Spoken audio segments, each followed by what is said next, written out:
सभी को नमस्कार। मैं राजकुमार विश्वकर्मा।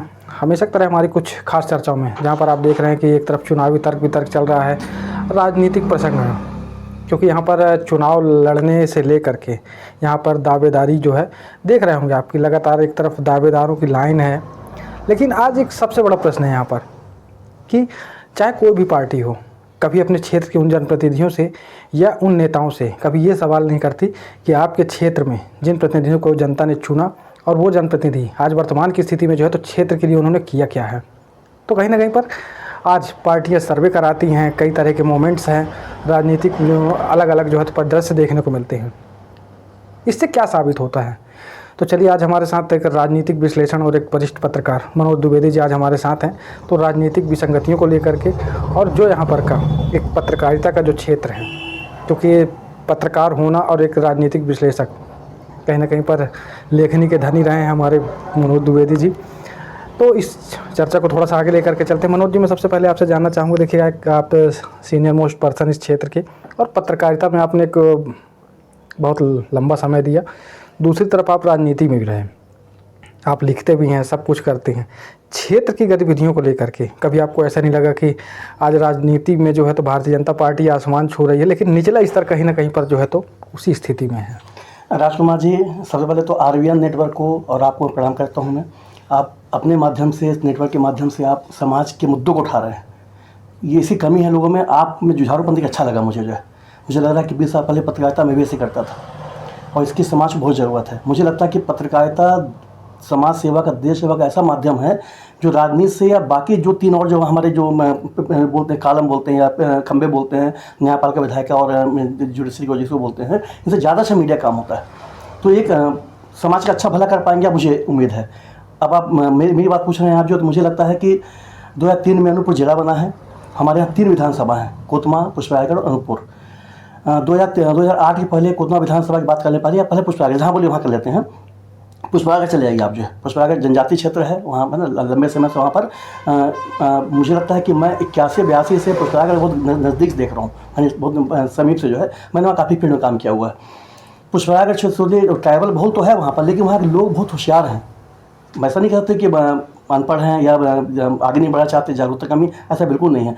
जागरूकता बहुत आई है पिछले 12-15 साल में, स्पेशली 2003 में जिला बनने के बाद से, या फिर कैसे भाजपा सरकार बनने के लगभग टाइमिंग वही थी लगभग जो है, तो लोग जागरूकता आई है। मैं बता दूं आपको, जो सोचिए महिलाओं की बात कर रहा हूँ मैं आपको, जो मैं चूँकि मेरा अपना अनुभव है राजनीति किनारे करने अपन जो है।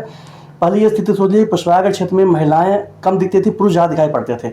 अब इसके बाद ये स्थिति 4-5 ये स्थिति बन गई, 2004-5 ये स्थिति बनी हुई है कि महिलाओं को मौका मिला हुआ है। आपको आधी ज़्यादा आबादी सड़क में महिलाओं दिखाई पड़ेगी।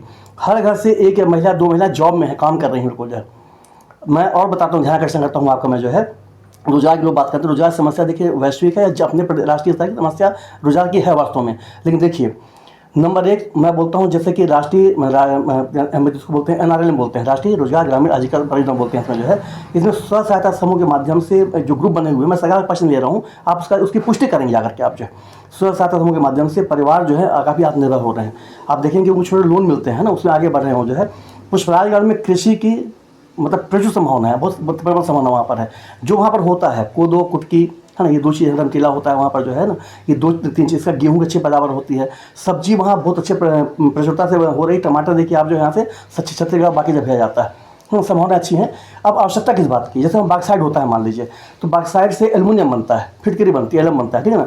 अच्छा हो कि छोटा कोई कारखाना लगा दे, वहाँ पर रोजगार मिलेगा, रोजगार सीमित संख्या में लेकिन मिलेगा रोजगार वहाँ पर जो है। नंबर 1 जो फूड प्रोसेसिंग इकाई होती है उसकी वहाँ आवश्यकता है पुष्परायगढ़ में, वो लगाइए आप। केचप बनेगा बढ़िया जो आप, तो आप उसका प्रोसेस कर सकते हैं। जैसे कि अभी कलेक्टर आशीष वर्ष के माध्यम से कोदो का वहाँ प्लांट लगाया गया, वहाँ पर जो उसका प्रोसेस करते हैं, उसको पैक करके बेचते हैं लोग, जो सप्लाई कर रहे हैं। एक अच्छा काम है। बहुत बड़े किसान, बहुत बड़े संगीत किसानों को देख क्या होता है कि आप जब कोई फैक्ट्री लगाते हैं तो रोजगार मिलता है, 150-150 रोजगार मिलता है ना। लेकिन जब जमीनी स्तर काम करते हैं, जैसे मान लीजिए वहाँ पर वो कृषि आधारित, सेवा आधारित वहाँ पर है, जब कृषि बढ़ाएंगे वहाँ पर पुष्परायगढ़ में आप जो है, तो कृषि से क्या है, तो देश का जो अर्थतंत्र वो मजबूत होगा, दूसरा लोगों को रोजगार मिलेगा। पलायन बाकी जगह नहीं होता है अपने अनूपपुर जिले में, पुष्परायगढ़ ज़्यादा पलायन होता है क्योंकि मजदूरी कम मिलती है वहाँ पर जो। लेकिन जब उनको लगे भाई कि हम जैसे कोदो की बात है, मान लीजिए जैसे कि हमको अच्छी कीमत मिलेगी, या मक्का होता है, रमकेला होता है, उनको अच्छी कीमत मिलेगी वहाँ पर जो है, तो लोग बाहर नहीं जाएंगे। अब आते हैं हम लोग जो है अपने कोतमा क्षेत्र में। कोतमा में वहाँ की इकोनॉमी है वो पुष्परायगढ़ से अलग थोड़ा सा है। एक तो पहली बात, वहाँ सिंचाई संसाधन कम है वहाँ पर, है ना। जो बोलते हैं जैसे कि यूजी बोलते हैं अंडरग्राउंड माइन से वहाँ कालदी होता है तो वहाँ पानी नीचे दारतन चला गया है। पानी नीचे जाने से वहाँ वहाँ तो पेयजल संकट जा रहा है, दूसरा कि किसानों को पानी नहीं मिल पा रहा है वहाँ पर जो।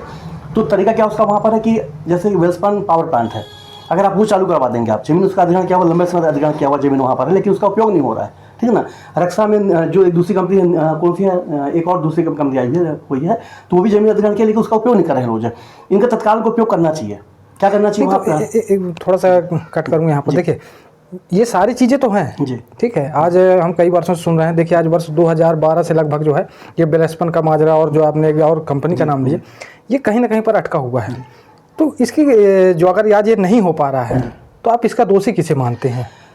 दोष कहें या विडम्बना कहें, देखिए क्या होता है, कुछ पहल या परसों करने में कमी है। देखिए जैसे सरकार ने योजनाएं दी हैं, है ना, तो यहाँ के जनप्रतिनिधियों का दायित्व, जो जिनको हम वोट देते हैं, जो निर्वाचित होते हैं, उनका दायित्व उसको आप परसों कीजिए, बात आगे ले, सीएम से बात कीजिए, पीएम से बात कीजिए, समुद्री विभाग के मंत्री से बात कीजिए, आप जो है कर सकते हैं, करना चाहिए इनको जो है ना। नहीं कर पा रहे, फेल हुआ थोड़ा सा, ज़्यादा से बड़े काम करना चाहिए मुझे, किसी पार्टी को। मैं नहीं कहता भाजपा का, बात नहीं कर रहा हूँ मुझे, क्योंकि देखिए जो समस्याएं फील्ड के दी हैं तो सभी समस्याएं हो जाए, वो पार्टी में नहीं बांट सकते आप जो है कि 15 मिनट कांग्रेस सरकार थी, या मान लीजिए 18 साल बीजेपी सरकार थी, या केंद्र की सरकार थी, है ना, तो वो नहीं कर सकते। प्रॉपर प्रयास करना चाहिए, जो नहीं हुआ है अच्छा कर सकते थे। कहीं ना कहीं पर देखिए एक छोटी सी विडम्बना और है। आज हम सरकार के जो है तंत्र की बात करें, जहाँ पर विकास तंत्र आज देखते हैं हम अखबार के पन्नों में आधे आधे पन्ने छपे होता है, ये विकास हुआ, वो विकास, कई सारी चीज़ें हैं। लेकिन आज इसी अनूपपुर ज़िले में, जो कि ट्राइबल क्षेत्र, शहडोल संभाग को ले लीजिए पूरा, लेकिन हम अनूपपुर ज़िले में ही रहते हैं। अनूपपुर ज़िले में जहाँ पर अनूपपुर विधानसभा हो, पुष्पराजगढ़ विधानसभा हो या कोतमा विधानसभा हो, कहीं ना कहीं पर आप देखते हैं स्कूलों की खबरें आती हैं। जर्जर विद्यालय हैं, बच्चे टपकती हुई छत, उसके नीचे बैठ के पढ़ने को मजबूर हैं, कभी कोई दुर्घटना हो जाए। तो ये सब चीज़ें हैं क्या आखिर?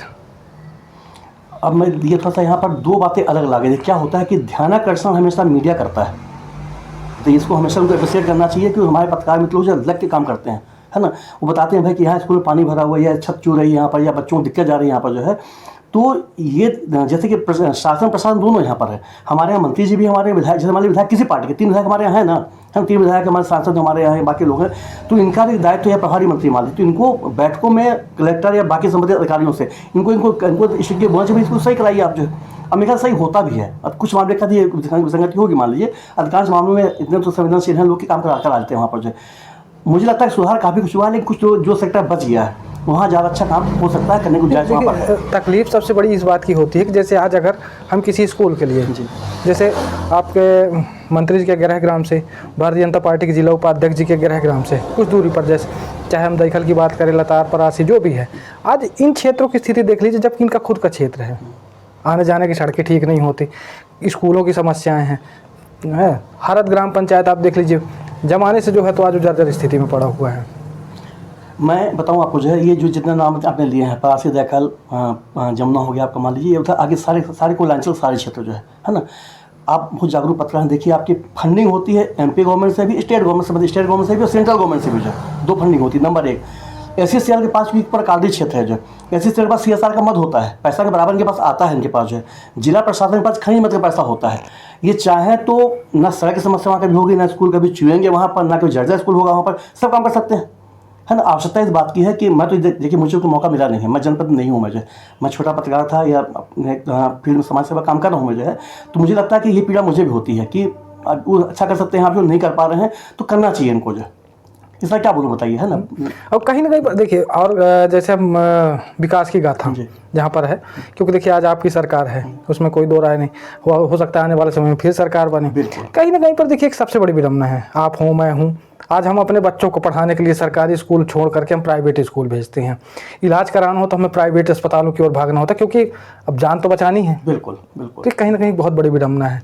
तो आपको नहीं लगता कभी कि अगर हमको सरकार की उन व्यवस्थाओं को देखना है, तो खास तौर पर जो हमारी जनता द्वारा चुने गए जनप्रतिनिधि हैं, चाहे सरपंच हो, नगर पालिका के अध्यक्ष हो, कोई भी हो, इनको उसी सुविधा का लाभ दे लेना चाहिए जो सरकार हमें दे रही है। मैं बिल्कुल सहमत हूँ, आपकी मांग का समर्थन करता हूँ। मैं अकेले जनप्रतिनिधि नहीं, मैं कहता हूँ जितने बड़े अधिकारी हैं, सभी अधिकारी, इनको अनिवार्य कर देना चाहिए कि आप स्वास्थ्य, जैसे जिला चिकित्सालय बाकी अस्पतालों में सुविधाएं अच्छी है, मान लीजिए विद्यालय में अच्छी हो, तो अपने बच्चों का आप यहाँ पढ़ाइए। अपने अपने स्वास्थ्य का लाभ लेने जिला अस्पताल जाइए आप, जो कोई दिक्कत नहीं, करना चाहिए। ये बिल्कुल ये बराबरी की बात है ये जो है, इससे दूसरों का मन भी अच्छा होगा। जो देश पैदा हो तो देश पैदा नहीं होगा।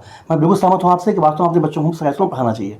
इससे बहुत लोगों को एक तो दो बातें होंगी, तो समानता की बात है, दूसरा क्या वहाँ शिक्षा के स्तर में सुधार भी होगा। वहाँ पर जो शिक्षक डरेंगे बल्कि भाई कलेक्टर बच्चा यहाँ पढ़ने आ रहा है, या मंत्री बेटा यहाँ पढ़ने आ रहा है, विधायक बेटा पढ़ने आ रहा है, बच्चे पढ़ने आ रहे हैं, स्थिति में सुधार भी होगा, निश्चित 2 लाख सुधार होगा बिल्कुल। ये पहल बिल्कुल नीचे से क्या ऊंचे से ऑर्डर करना चाहिए इनको, जो बिल्कुल ऑर्डर होना चाहिए इसके लिए, जो पहल होना चाहिए। अच्छी मांग है आपकी। एक दूसरी कमी भी है, हम देखते हैं कि आज जैसे चुनावी मोमेंट है, यहाँ पर 2 से 4 महीनों के अंतराल में चुनाव होना है। आज हम देखते हैं, जब हम भोपाल की बात करते हैं, हमारे यहाँ के नेताओं की एक सबसे बड़ी गंदी आदत होती है, यहाँ से भोपाल जाते हैं, सेल्फी सेशन लेते हैं, ज़बरदस्ती का जो है तो ये लिख दिया जाता है कि हम इस मुद्दे को लेकर के, लेकिन कहीं पर कोई पहल नहीं होती है। क्या इतने ये करना इनके लिए अच्छा होता है? ये तो देखिए, तो व्यक्तिगत आचरण की बात हो गई। अब ये जो लोग करते हैं उनसे उनको समझना चाहिए। मतलब एक छोटा सा मेरा प्रश्न है, इससे क्या होता है, इससे उनकी इमेज खराब तो जो होती है, इससे जिस दल से जुड़े उनकी इमेज भी खराब होती है। उनको लगता है कि जैसे बता रहे हैं कि हम वहाँ मुद्दे लेके, आपने मुद्दों को गिना दिया वहाँ पर जो, अब महीने साल 2 साल कार्रवाई नहीं हुई, तो कहीं ना कहीं सिस्टम से विश्वास भरोसा जनता को उठ जाता है। लगता है यदि ये अगला व्यक्ति झूठ बोल रहा है, ये सरकार काम नहीं कर रही है ना, ये होता है ना। लेकिन मैं आपको आश्वस्त हूँ, देखिए मैं तो जितने मुद्दे उठा रहा हूँ, अभी नहीं 8, 10, 12, 15 साल से जो है उठा रहा हूँ, उनमें वास्तव में मुझे बड़ा गर्व है। गाने बजाने की बात तो नहीं, लेकिन मैं बता, दूसरा हम पुष्टि कर लेंगे आप जो है, कि सरकार सुनती भी है, मानती भी, काम भी करती है। जैसे आप देखें, जब मुख्यमंत्री जी हमारे अमरकंटक अभी आए हुए थे, तो मैंने उनसे 11 सूत्री मांग रखा था मैं जो है, तो उसमें स्पेशली नर्मदा मंदिर जो स्थल है अमरकंटक के लिए, मैंने उसको देवलोक शक्ति लोकम ने मांग किया था। उन्होंने अगले दिन घोषणा किया, और उसमें क्रियान्वयन का शुरू भी उसका हो गया है। तो क्या होता है कि आप कितनी गंभीरता से ये बात रख रहे हैं। मैं और बता दूं आपको, जो बिजली में आप कभी पता करेंगे, वहाँ जो संघर्ष समिति किसानों बनी हुई है, वहाँ मुआवजे की नौकरी की बात थी। वहाँ पर जो हम लोगों ने संघर्ष किया है। अब विकास पांडे बाकी जो पत्रकार थे, उनकी जमीन चले गई थी, वो रोजगार नहीं मिला था, मुआवजा नहीं मिला था, सब रोजगार बाकायदे उसमें अजय समय कलेक्टर थे, है ना, कई कलेक्टर निकल गए उसके बाद, लेकिन समय से कार्रवाई हुई, लोग मुआवजा मिला, रोजगार उनको मिल रहा है, उनको जो एक गंभीरता मायने रखता है। केवाई परियोजना के लिए भी देखिए क्या है, कई सारी घोषणाएं आपके सीएम जी के माध्यम से हुई। अब बात आती है कि जैसे राम जी के लिए हनुमान और हनुमान जी राम के लिए समर्पित थे, तो यहाँ पर भी सेम वही प्रोसेस होता है कि अगर हमने कभी अपनी बात रखी ही नहीं तो काम कैसे होगा। केवाई परियोजना को ले लीजिए, आज बिजली संभावित क्षेत्र डोला, राजनगर आसपास का जो क्षेत्र है, यहाँ तक कि पूरा कोतमा विधानसभा उस केवाई परियोजना के माध्यम से जो है तो आज अच्छा और स्वच्छ जल ग्रहण कर रहा होता है। वो योजना आज कहीं बीच अधर में। देखिए केवाई डैम की बात थी, आप इसकी फिर दोबारा पुष्टि करेंगे। जब मैं बोलूँ छोटा हूँ, बड़ी बात लगेगी आपको जो है। केवाई में डैम की मांग हम लोगों ने किया है, 18 में स्वीकृत हुआ तो समय डैम से बन गया वहाँ पर जो है। अब रही बात बिजली पेयजल समस्या की, देखिए क्या होता है वहाँ, फिर वही बात आती है, परिषद हमारी है ना, केंद्र जैसे वहाँ अलग फंड वहाँ आते हैं, और परिषद हमारे बैठे, विधायक हमारे बैठे हुए थे। केवाई से ही पानी पहुँचाने एकमात्र उसका हल है, जान लीजिए आप, उसका कारण जानिए आप बोर कराएंगे, नीचे काफ़ी गहराई में पानी मिलेगा नहीं आपको जो है। या जो डूला डूमरसा बंगाबाद जो पोखरा बने हैं, वहाँ पानी कितने सप्लाई कर लेंगे वहाँ पर आप जो। तरीका ये केवाई में आप स्टाफ डैम बनवाइए, पानी रोकिए, उसका जो है गहरीकरण कराइए, उसका जो स्टाफ फिल्टर लगाइए, वो पानी सप्लाई कीजिए, वो परमानेंट इलाज का होगा, तो बिजली लोगों को स्वच्छ पेयजल मिलेगा। यदि मुझे मौका हम करके दिखाएंगे आपको, हम बोल तो रहे हैं, हम जो क्षमता हम लोग करने की है, लड़ने की क्षमता हम लोगों में, हम करेंगे, नियत तो हमारी करने की है ना, हम बोल तो रहे हैं कि हम करा दिखाएंगे आपको। जो नहीं कर पाए वो तो इसी जनता उनको अब देख रहे हैं क्या स्थिति, जनता से कहता नहीं पाती उनकी जो। आज तो जो खैर स्थिति है वो बताया ना कि सेल्फी सेशन वाले नेता हो गए हैं, कोई करना कुछ नहीं चाहता। देखिए सब सिर्फ अवसर की तलाश में होते हैं। यहाँ पर कहीं ना कहीं पर एक परिवर्तन की अगर हम बात करें तो आप किस तरह का परिवर्तन चाहते हैं, और कैसे जो है क्षेत्र की चुनावी स्थितियों को लेकर के और क्षेत्र की जनता को जो है तो संतुष्ट करने का प्रयास किया जाएगा, और साथ में जो क्षेत्र के मुद्दे हैं उन पर कैसे आप लोग जो संघर्ष करेंगे? देखिए मेरी जवाबदारी मेरे जिले के प्रति है, मेरे क्षेत्र के प्रति है। मैं अपनी बात करता हूँ कि अगर यदि पार्टी मुझे अवसर देगी तो हम अच्छा निवेश कर पाएंगे, सुरक्षा कर पाएंगे हम जो। रही बात परिवर्तन की, तो वो पार्टी के शीर्ष नेतृत्व की बात है। क्यों, देखिए तमाम सर्वे हुए हैं, उनके पास आंकलन अच्छा है। मैं अपनी बात कहूँ तो उनको लगेगा छोटे बड़ी बात कर रहे हैं जो है, उनके पास तमाम एजेंसियों की सर्वे रिपोर्ट उनके पास है। मुझे लगता है कि जैसे हीरा सिंह शाम उन्होंने पुरस्कार दिया हुआ है, सबसे अच्छा निर्णय उनका वहाँ पर है। युवा चेहरा है, बिल्कुल ईमानदार चेहरा है, कर्मठ है, अच्छा जो है लड़का है, अच्छा व्यक्ति है ना, परिणाम दिखेगा आपको जो। वैसे परिणाम आपको अनूपपुर कोतम दिखाई देखने को मिलेगा आपको। मुझे पूरा भरोसा सिर्फ नेतृत्व के ऊपर है, अच्छा परिणाम तो देखने मिलेगा। हम 3 सीट जीतेंगे, सरकार हमारी बन जाएगी फिर से बीजेपी की। तो ये तो नेतृत्व के ऊपर होगा ना? हाँ नेतृत्व के ऊपर, केंद्रीय नेतृत्व के ऊपर है। मैं क्योंकि देखिए क्या कई बार लोग मजाक बनाते हैं, जी वो कहते हैं ना कहावतों में कि किसी को भी टिकट दे दो। नहीं, ये तो अपने को दूसरों संतुष्ट करने बात, किसी को कैसे दे दोगे आप जो, किसी दो तो परिणाम पॉजिटिव कैसे आएगा? आपको तो सबसे अच्छा निर्णय करना पड़ेगा। अगर हम अपना सर्वस्व निछावर कर रहे हैं आपके प्रति जो है, 20-25 हिसाब से कागज अपना दांव लगा काम करता है आप, है ना, तो अच्छे चयन की जिम्मेदारी भी शीर्ष नेतृत्व की होती है ना, कि अच्छा प्रत्याशी दे वहाँ पर जो है। मैं नहीं कहता कि वहाँ कौन एक्सपायर कौन प्रत्याशी होगा, लेकिन मैं समझता हूँ हमारी छोटी बुद्धि छोटा विवेक हमारा है, लेकिन जो सिद्ध बैठा हुआ है इसलिए सिद्ध बैठा हुआ है कि हमसे करोड़ में ज़्यादा अच्छे योग्य व्यक्ति हो जाए, वो अच्छा निर्णय करेगा, हम स्वीकार करेंगे उसको जो। और कुछ कहना चाहेंगे? नहीं, बस आपको फिर दोबारा धन्यवाद, ऐसे सक्रियता बनाए रखिए आप, इसने बनाए रखिए, धन्यवाद, बहुत बहुत धन्यवाद मनोज भैया। और यहाँ पर से जो है इस चर्चा को विराम देते हैं। अगली कड़ी में हमारी मुलाकात फिर कुछ ऐसी खास चर्चाओं के साथ। मैं राजकुमार विश्वकर्मा, धन्यवाद।